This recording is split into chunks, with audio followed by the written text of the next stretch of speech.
du Christ. Les léopards locaux de la RDC vont de nouveau se mettre en jambe ce week-end avant la jonction avec les joueurs de Kinshasa et ceux des provinces.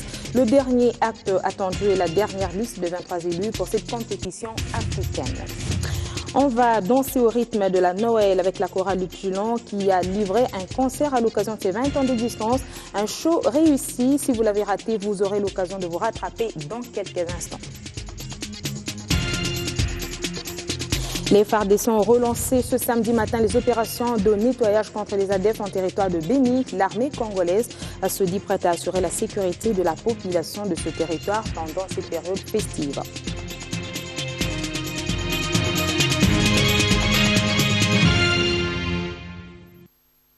Les FARDC engagés dans l'opération Soukola 1 contre les ADF en territoire de Béni ont relancé ce samedi matin les opérations de nettoyage de la partie Mayangossi censée abriter l'ennemi selon le porte-parole intérimaire de cette opération, le lieutenant Marc Azuki. L'ennemi reprend ses rumeurs de terreur pendant cette période festive. On l'écoute.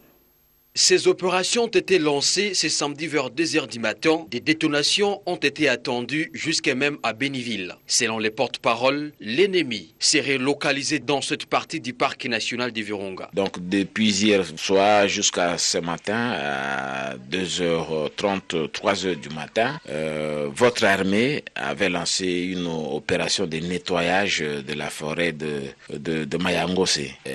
Une forêt qui est censée abriter un petit groupe d'ennemis que nous sommes en train de traquer. Aussi, ces derniers temps, l'ennemi répand de rumeurs annonçant de représailles durant cette période festive à travers un des téléphones des victimes tuées lors du récent carnage d'Enzuma Emma Sulukwede. La dernière rumeur provient du fait que lors du dernier massacre, l'ennemi avait ramassé et utilise jusqu'à hier le téléphone de l'une des victimes. Et c'est avec ce téléphone-là qu'il appelle les correspondants de la victime pour donner le message, soi-disant, ils viennent ce matin, ils viennent ce soir, ils vont venir demain, ils vont fêter avec nous. Les commandements de l'opération Soukola 1 a à ce sujet mis en place une ceinture musclée des dispositifs sécuritaires pour que 2015 soit clôturé en toute bonté. Je demande à la population de ne pas paniquer, de garder son calme. Nous avons mis en place un dispositif sécuritaire, ou mieux une ceinture de sécurité autour de la ville de Béni et sur les axes principaux pour permettre à tout le monde de bien fêter. Rappelons que les 8 personnes tuées mercredi dernier ont été inhumées vendredi à Béni sous fond d'émotion.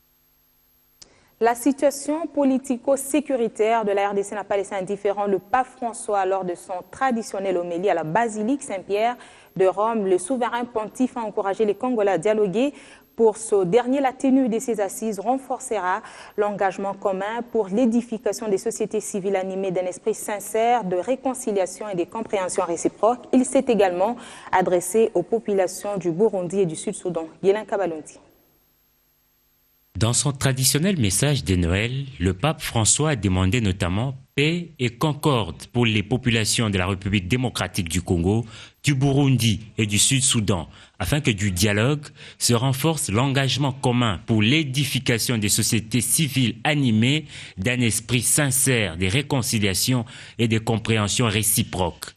Message quasi similaire adressé aux Palestiniens et aux Israéliens. Le souverain pontife les a sommés de reprendre un dialogue direct, rappelant que leur conflit a eu de graves répercussions sur toute la région du Moyen-Orient. Dans sa bénédiction Urbi et Orbi à la ville et au monde, le pape a lancé un nouvel appel en faveur de personnes qui fuient la misère et les conflits. Il apporte pour ce faire son plein soutien aux récents efforts engagés sous l'égide de l'ONU pour mettre fin de toute urgence aux conflits en Syrie et en Libye. Un message de paix bien capté par les populations de Kanyaruchinya, une localité située à 10 km au nord de la ville de Goma, dans la partie est du pays, partie qui revit peu à peu après la période sombre du 1-23 les détails avec Patrick Sialoua.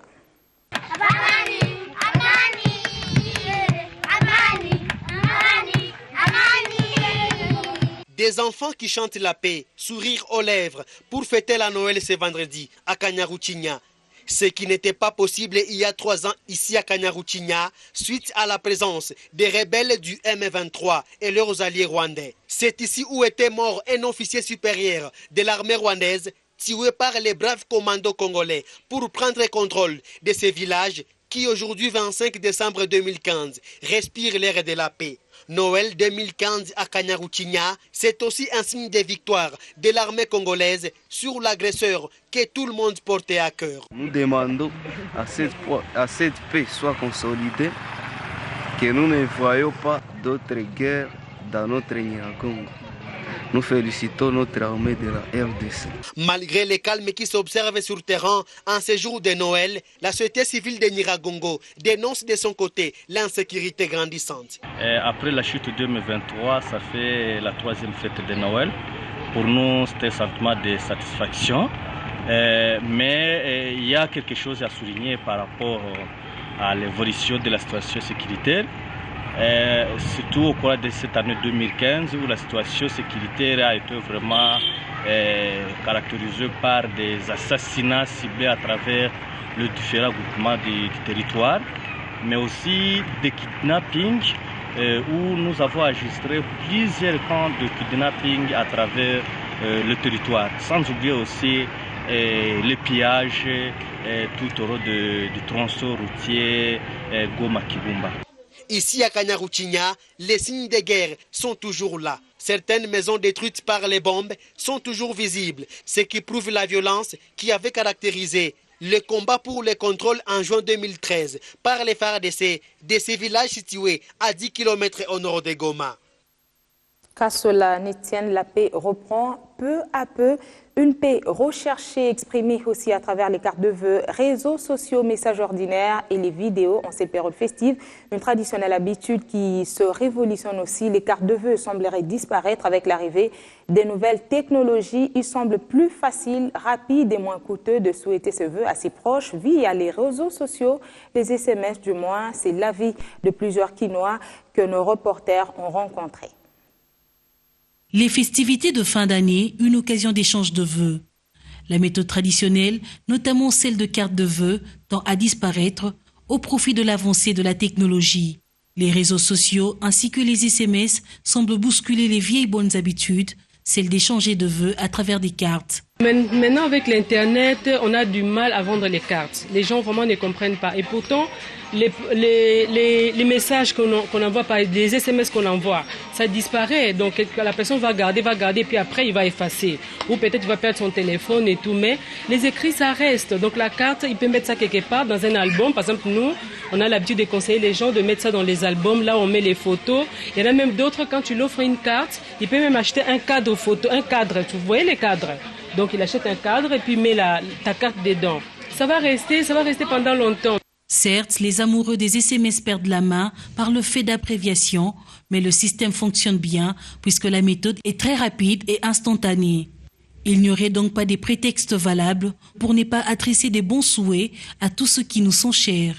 Les SMS est une bonne option, mais s'il n'y a pas de réseau, on ne pourra pas échanger. C'est préférable d'offrir une carte de vœux et j'encourage ceux qui n'ont pas l'habitude de recourir à cet outil. Elle a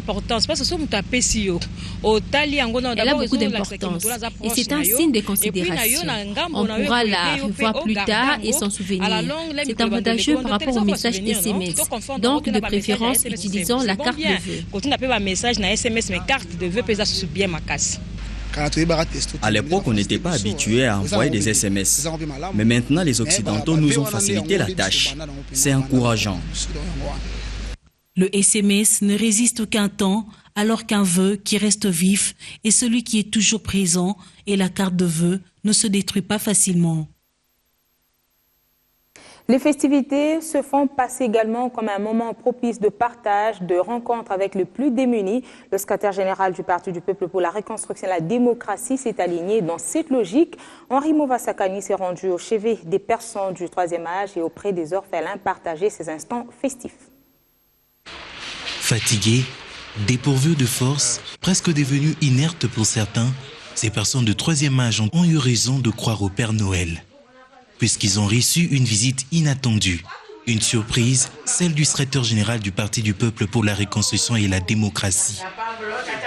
Henri Movasakani est allé rendre visite à ces derniers, question de partager ce moment festif ensemble.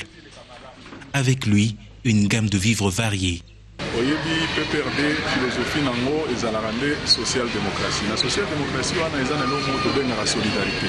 Elingi koloba bao baza nango mwa ebele bapesaka na bao baza nango bazanga. Yango wana à l'occasion de fête po ete mutu nyonso azala misengo. Yango wana esengaki toya boye tokabola moki oyo tolaki nango na cadre ya partika na bacotisation ya bamambre na biso pesi bango d'ailleurs merci. Yango ezopesa biso Du troisième âge au plus jeune, le secrétaire général du PPRD s'est également rendu auprès de plus jeunes internés au sein de l'orphelinat Cri de Cœur. Là également, Henri Mova se livre au même exercice. Geste de cœur dont le bienfaiteur a reçu en retour des paroles de bénédiction.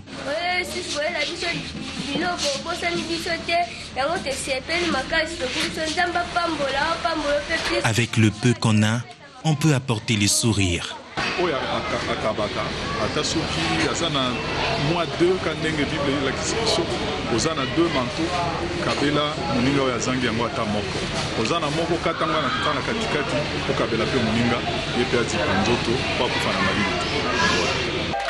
Voilà des actions qui ont réussi à donner de la joie et un peu de gaieté à ces personnes vulnérables. Circonstances obligent.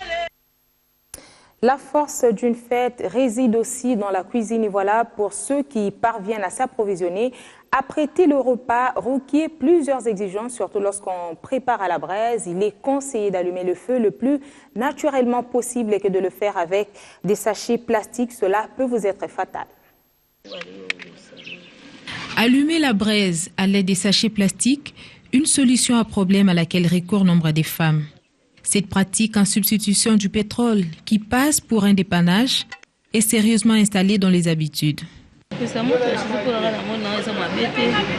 J'allume le feu avec le sachet, je ne trouve pas d'inconvénient. Et s'il n'y a pas de pétrole, le sachet me soulage.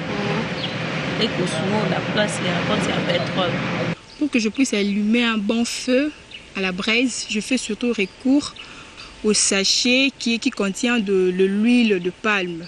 Des fois, je prends le sachet d'huile de palme, je mets le petit bâton, je mets le petit bâton et puis je prends l'allumette, j'allume directement.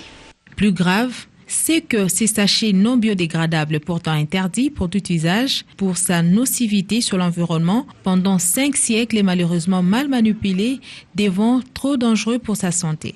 Je vois aujourd'hui, dans des ménages, quand il n'y a pas le courant comme on est habitué, tout de suite on prend un sachet, vite fait, on allume, on respire la dioxine, c'est cancérigène. Depuis que je suis née, je vois, soit on allume avec le pétrole, soit on fait des petits bois là, on met un peu du papier. Comment faire disparaître à ce sachet des malheurs dans la circulation? Seule la mise en application de la décision gouvernementale portant fabrication des plastiques non biodégradables peut y en venir à bout. Parlons sport, la liste de 23 léopards pour le Chan 2016 sera connue ce 2 janvier 2016 après quelques séances d'entraînement prévues par le sélectionneur Jean-Florent Ibengue. Pour l'instant, les joueurs ont marqué une trêve pour fêter la nativité en famille. La prochaine étape sera à Nairobi pour le coup d'entraînement, un match amical contre le Rwanda à Gisenyi le 6 janvier prochain. Noël se chante, c'est la tradition qui se maintient. Le rendez-vous avec le chœur Monseigneur Luc Gillon était respecté à l'occasion de la nativité. La chorale de la paroisse Notre-Dame de la Sagesse a fêté ses 20 ans d'existence avec faste. Il était accompagné de l'orchestre Kimbanguiste symphonique. Je vous convie à une dégustation musicale.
Nzombitata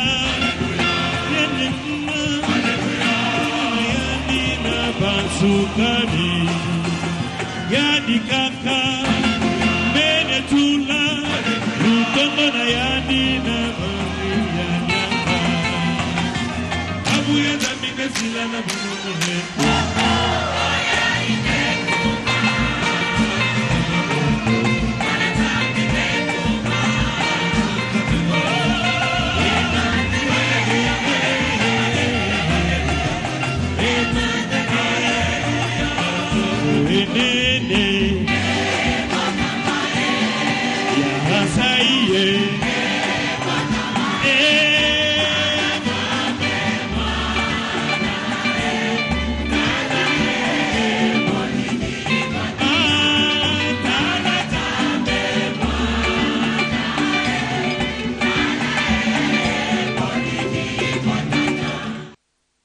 Si vous avez raté ce show réussi, Madame, Messieurs, rattrapez-vous juste après cette édition du journal. Nous vous disons merci de nous avoir suivis. C'est la fin donc, de cette édition d'actualité qui se boucle avec cette note musicale. Merci et restez branchés.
Vous souhaite de bonnes fêtes. Ben vous êtes hyper timide aujourd'hui. Que fait le couple parfait qui rencontre le Père Noël qui a un accident? Pardon? Ils font quoi? Ils aident le Père Noël. Très bien. Bon. Ils aident le Père Noël, ils le mettent dans leur véhicule et ils disent « Papa Noël, on va t'aider à distribuer tes cadeaux. » Mais le climat est tellement mauvais qu'avec le Père Noël, ils font un autre accident. Et la question qui se pose, c'est, il ne reste, des 3 passagers, il ne reste qu'un seul passager. À votre avis, qui peut être le passager qui reste? Pardon? Le Père Noël. Une autre réponse? La maman. Ah. Et pourquoi la maman? Eh bien, la réponse, elle est très simple. La seule personne qui reste survivante, c'est la femme, parce que l'homme parfait n'existe pas, le Père Noël n'existe pas, mais la femme parfaite, elle existe.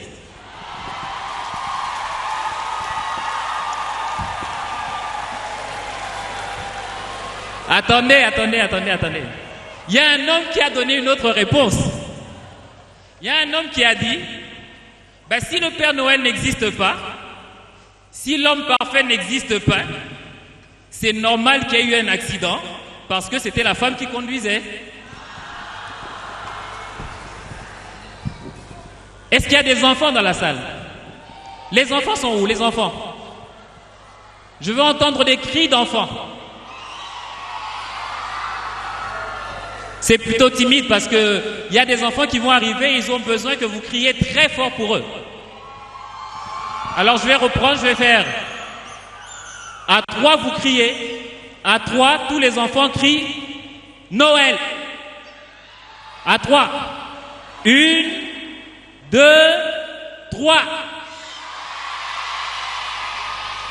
Non, là, j'ai pas entendu Noël. Là, j'ai entendu Noël. On peut recommencer? Je veux entendre un Noël audible. 1, 2, 3. Très bien. Parce qu'il y a un enfant qui qui était au bas de son sapin, et tous les matins il se réveillait et disait « Père Noël, je veux un train électrique. Père Noël, je veux un train électrique. » Et il criait. Et son père, fâché, dit « Mais arrête de crier comme ça, le Père Noël n'est pas sourd. » Et l'enfant qui dit à son père « Papa, le Père Noël n'est pas sourd, mais maman peut être sourde. Je crie pour que maman entende que j'ai besoin d'un train électrique. » Ils sont là, ils sont tout beaux. Et je suis sûr qu'ils n'avanceront pas si vous ne les applaudissez pas. Regardez comme ils sont beaux. Regardez comme ils sont beaux. Ce sont vos petits-enfants, ce sont vos enfants, ce sont vos neveux et nièces, ce sont les anges, ce sont nos anges. Et c'est eux qui aujourd'hui vont nous faire vivre le temps de Noël. Sous vos applaudissements, le petit cœur